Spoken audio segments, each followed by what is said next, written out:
যে মুসলিম ধর্মে জন্মগ্রহণ করে যদি হজ যাত্রা না করো আর হিন্দু ধর্মে জন্মগ্রহণ করে যদি চারধাম যাত্রা না করো তাহলে মানব জীবন বৃথা। যমুনেত্রী 1.5 কিলোমিটার। তুংরাতের মতন অত চড়াই ট্রেক নয়, এখানের ট্রেকটা অনেকটা ইজি ট্রেক। একদম সামনে দেখতে পাচ্ছ যমুনেত্রী মন্দির। বুবাই বরফ ছুটছে, দেখেছো? এই দেখো হাতে বরফ। এ ও হো হো হো হো। Good morning from Yamunotri. তো আমরা এখন যমুনেত্রীতে আছি। তো এখন বাজে প্রায় 6:30। আমরা অলরেডি 1 কিলোমিটার ট্রেক শুরু করে দিয়েছি। তো তোমাদেরকে বলেছিলাম আমি আজকের যমুনেত্রী দর্শন করব, তো তোমাদেরকে দেখাচ্ছি। টোটাল হচ্ছে এখান থেকে 6 কিলোমিটার রাস্তা আছে।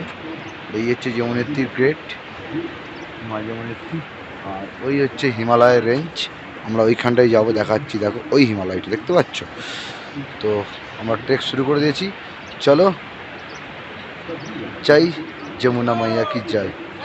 তো এখান থেকে আর 2 কিলোমিটার বাকি আছে। তো যারা এইভাবে পিঠুতে উঠছে বা কেউ ঘোড়ায় উঠছে, তো কেদারনাথ বা তুংরাতের মতন অত চড়াই ট্রেক নয়, এখানের ট্রেকটা অনেকটা ইজি ট্রেক।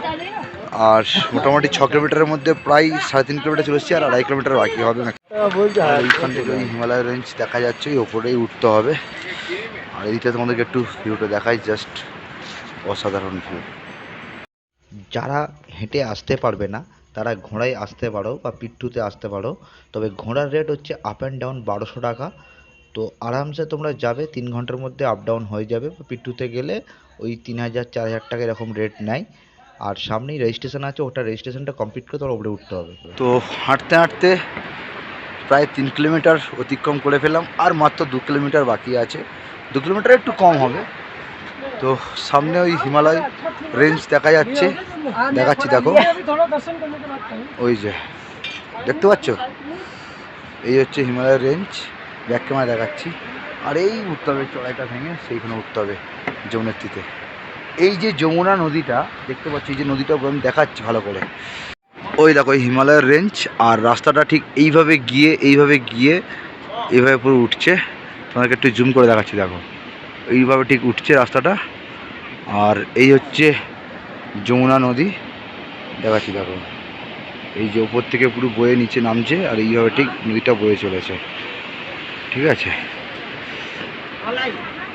এই যে যমুনা নদী দেখতে পাচ্ছ, এই নদীটা দিল্লি হয়ে বৃন্দাবন হয়ে যাচ্ছে, আর ওপরে যমুনেত্রী। চলো আস্তে আস্তে যাওয়া যাক। সত্যি আরেকবার দেখিয়ে দিই হিমালয়টাকে, লাভ হিমালয়। আর ওই যে দূরে সোনো মাউন্ট ক্যাপ, দারুণ লাগছে। তো হাঁটতে হাঁটতে চলে এসেছি। এই চড়াইটা খুব একটা চড়াই মনে হচ্ছে না, তবে আস্তে আস্তে উঠছি। যমুনেত্রীর আশীর্বাদ, বাবা কেদারনাথের আশীর্বাদ, বদ্রীনাথের আশীর্বাদ, গঙ্গোত্রীর মা গঙ্গা দেবীর আশীর্বাদে। তো আমার 4 ধাম যে রাইড, নর্থ ইন্ডিয়া রাইড যে টোটাল কমপ্লিট করবো বলেছিলাম 21 থেকে 22 দিন, ওটা 22-23 দিন হয়ে যেতে পারে। তুঙ্গনাথ 8 কিলোমিটার সব থেকে যেটা চড়াই ট্রেক করেছি। কেদারনাথ 22 দুগুণে 44 কিলোমিটার, 2 কিলোমিটার এক্সট্রা হেঁটেছিলাম, যেটা হচ্ছে ভীমতালি হয়ে। মোট টোটাল 44 কিলোমিটার হয়ে গেছিলো। 46 কিলোমিটার। আর এটা 5-5-10 কিলোমিটার না 5.5 করে 6 হবে, 12 কিলোমিটার যাবে, এরকম একটা হবে। তো তোমাদেরকে বোর্ডটা জাস্ট দেখিয়ে দিচ্ছি, দেখো চলে এসেছি। এই যে লেখা দেখতে পাচ্ছ, যমুনেত্রী 1.5 কিলোমিটার, হিন্দিতেও লেখা আছে।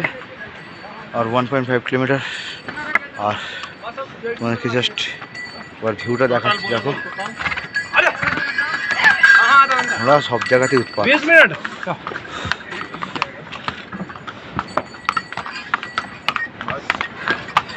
এই যে দূরের ভিউটা জাস্ট অসাধারণ লাগছে।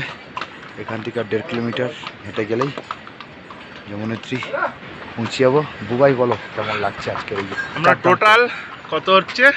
প্রায় 60 কিলোমিটারের কাছাকাছি। হ্যাঁ, প্রায় 60 কিলোমিটার। ইচ্ছা ছিল 100 হবে, কিন্তু হলো না। সেটাই তো এই 4 ধাম ইয়াত্রায় আমার সঙ্গে পরবর্তীকালে আমাদের মানে বদ্রীনাথ না, এরপর আছে মসৌরি না, পরের রাইড হচ্ছে আমরা কোথায় আমাদের অমরনাথ।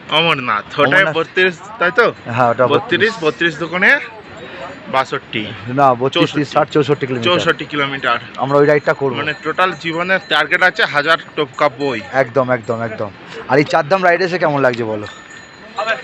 মানে বলার কিছু নেই, একদম না এলে জীবন বৃথা। একদম। একটা কথাই আছে যে কথাটা হচ্ছে এটাই যে মুসলিম ধর্মে জন্মগ্রহণ করে যদি হজ যাত্রা না করো আর হিন্দু ধর্মে জন্মগ্রহণ করে যদি চারধাম যাত্রা না করো তাহলে মানব জীবন বৃথা। সেটা আজকের প্রমাণ আমি আরেকবার করলাম। আমি ভেবেছিলাম পারবো না, কিন্তু না, সেই জন বাবার আশীর্বাদ ছিল বলে আজকের এই ট্রিপটা কমপ্লিট করতে পারছি।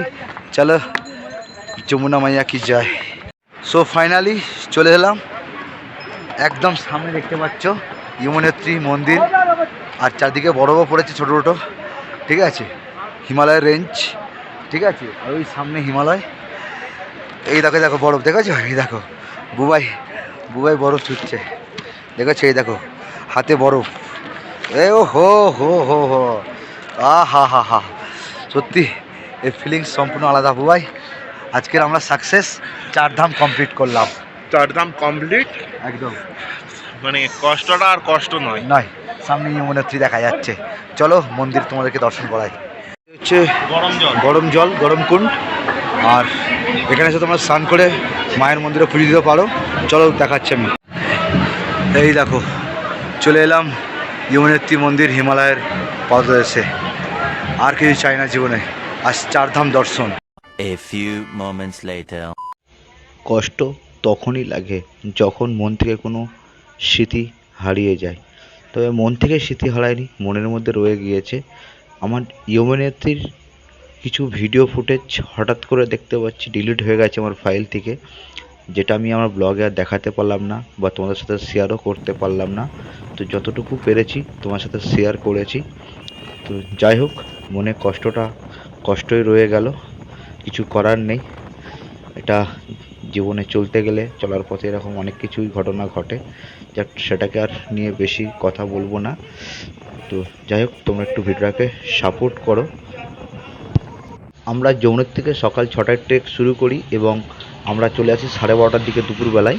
তো যখন আমরা নিচে নেমে এলাম হোটেল চেক আউট করে, আবারও সেই ভয়ঙ্কর দুর্গম রাস্তা পেরিয়ে এখন আমরা যাচ্ছি আজকের মসুরির দিকে। তবে আমরা এই মসুরিতে নাইট স্টে করবো না, তার কারণ হচ্ছে একটাই, মসুরিতে হোটেলের রেট অনেকটাই বেশি। তাই মসুরির থেকে আরও 5-7 কিলোমিটার আগে আমি কোথাও যদি কোনো রুম পেয়ে যাই তো ওখানে স্টে করবো। এখনও প্ল্যান অনুযায়ী আমার ঠিকঠাকই চলছে, জানি না কোথায় আজকে স্টেটা হবে। তবে একটা কথা বলে রাখি, তোমরা যখন যমুনেত্রী থেকে দর্শন করে যদি তোমরা মসুরি প্ল্যান করো তাহলে তোমরা কি করবে, বারকোট থেকে দেখবে ডান দিকে মার্কেটের রাস্তা ঢুকে যাচ্ছে, তোমরা ওই রাস্তাটা নিয়ে নেবে। যদি স্ট্রেট সোজা চলে যাও তাহলে তোমরা কিন্তু আবার সেই হরিদ্বারের রাস্তায় পৌঁছে যাবে। তো ওইটা না করে তোমরা বারকোট থেকে ডান দিক নিলে তোমাদের সুবিধা হবে। রাস্তাটা ন্যারো হোক তবে কিন্তু খুব ভালো রাস্তা পাবে তোমরা, এইটুকু ইনফরমেশন দিয়ে দিলাম। এই হচ্ছে বারকোট টাউন। আমি এই বারকোট থেকে হাই রোডের কিছুটা আগেই একটা হোটেল ছিল, ওখানে লাঞ্চ কমপ্লিট করলাম। তো কমপ্লিট করে সোজা যাচ্ছি এখন মসুরির দিকে। তবে তোমরা এই বারকোট টাউনটা 15 কিলোমিটার যখন তোমরা ক্রস করবে একটু যানজট হবে, রাস্তাটাও ন্যারো। তবে 15 কিলোমিটার পর থেকে কিন্তু রাস্তা একদম পরিষ্কার পাবে। রাস্তা ছোট হলে কিন্তু রাস্তা ভালো রাস্তা, কোনো সমস্যা হবে না, তোমরা আরামসে বাইক নিয়ে যেতে পারবে মসুরি। তো আমি চিন্তাভাবনা করছি কেম্পটি ফলসের আগে নাইট স্টেটা করবো। এখন ঘড়িতে বাজছে বিকেল 5টা। এখান থেকে মসুরির দূরত্ব এখনও 51 কিলোমিটার। হোটেল ঢুকতে ঢুকতে সন্ধ্যা হয়ে যাবে। তো চলো ভিডিওটা আমি এখানেই শেষ করছি। যদি ভিডিওটা ভালো লাগে এটা লাইক শেয়ার কমেন্ট করে দিও। দেখা হচ্ছে পরের ভিডিওতে। তব তক के लिए भाई जय हिंद, राइट सेफ।